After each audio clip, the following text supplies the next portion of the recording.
ඒ මාරේ. මාර වැඩි මං පානේ පොලිසියෙන් අල්ලගෙන. පානේ පොලිසියට අහු වෙලාද? ඔව් ඌ අල්ලගෙන. ඔව් බං. ඌ මං හින්දා මාට්ටුනේ. මේ නිසංක මං අරගෙන පනිෂ්මන්ට් එකක් දෙනවා. උඹ මාව නතර ගන්න විතරක් කරන්න එපා. පොඩ්ඩක් ඉවසලා හිටපන් බං. මේ ගින්න නිවා ගන්නකම්. ඉන්න නිවනකට පෙරහැර ගිහින් ඉවරයි බං. අනේ මාරේ පොඩ්ඩක් කටවහන් හිටපන්. උඹ මොන හරි කරොත් එහෙම මාරේ පානේ තවත් මාට්ටු වෙයි. මේ පරේ යන්න. අපේ ගෙදර යමු. මං අම්මටත් කියලා දෙයි.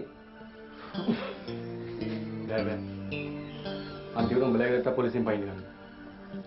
පානේ ගේ පෙන්නලා තියෙන මුදාලියනේ බං. මුදලාලිය? මේ අපේ සිල්ලර කඩේක? කවුද කිව්වේ? ඔය ඔක්කොම දැකලා තින්නේ ජිප් එක ගෙනගෙන යනවා මුදාලිය.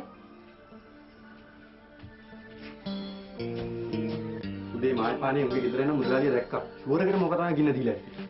බලපන් අපි මොන වැරද්දක් කළාද මුන් මේ විදිහට අපේ පස්සෙන් පන්නන්නේ. ඔකත් කන්න තමයි හදන්නේ. කොහොමද ඌ දුෂ්ටයනේ? පරේ යන්න. ඔබ බලෙන් බයික් එකේ මං උඩෙන් එන්න. නැත්තම් බොත් තරන් යයි පොලිසියට. අරන් ගියේ දෙන්න බං. ඌ අපි වැරද්දක් කළා දිනවද? ගෙනිහිල්ලා මරන්නද? පරේ යන්න.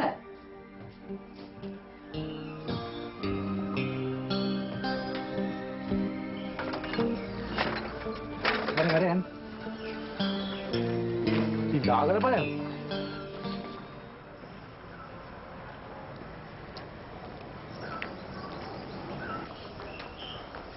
අය බණ්ඩල් යාචනට බෑරත් දෙන්න.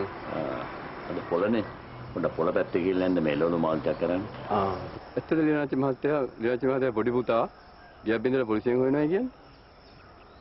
ඇත්තද නැත්තද කියන්න මම දන්නේ. පොලිසියෙන් ඇවිල්ලා කියලා ගියේ.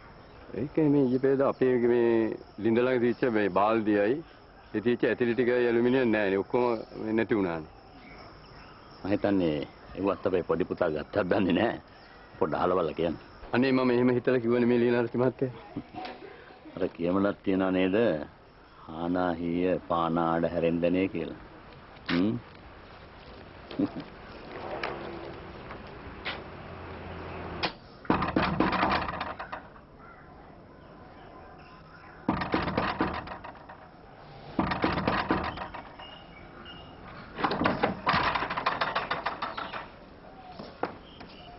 පානවක මහත්තයා කොහේ ලියනාචි මහත්තයා? පොලට ගියා. එන්න කිට.